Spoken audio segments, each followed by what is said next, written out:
For today's video nga mga habibi ay magiging isip bata tayo, ano? Samantala hindi natin dahil Christmas pa nga at hanggang ngayon ay nagtatago pa rin tayo sa ating mga inaanak.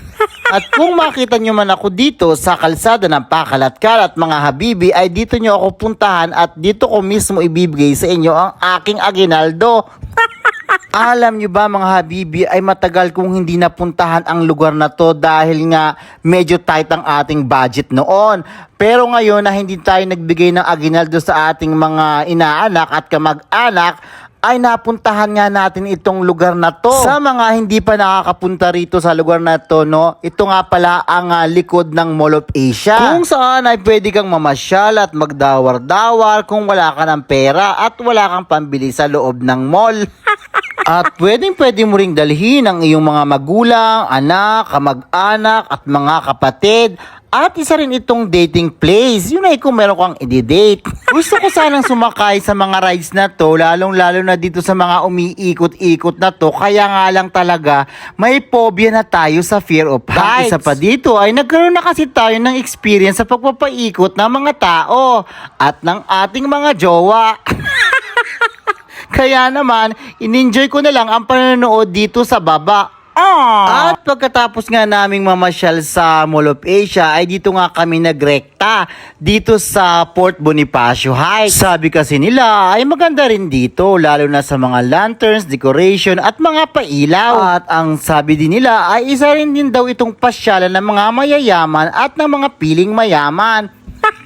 Medyo nakakaaliw nga rin dito maglakad-lakad dito sa Bonifacio Heights dahil nga sa mga fountains at lalo higit sa mga LED lights o kaya mga pailaw. Tingnan nyo nga naman ang lugar na to, para ka talagang nasa New York Street, ay state pala. Tapos habang naglalakad-lakad nga ako dito sa kabaan ng Bonifacio ay akala ko nga talaga ayun sa akin magpapapicture ang mga tao. Feeling sikat. At may isang tindahan dito na talaga namang dinadayo ng mga tao. Akala ko talaga sale, tapos bagsak presyo ang mga paninda. Yung pala, pag check ko, mayroon pala ditong artista.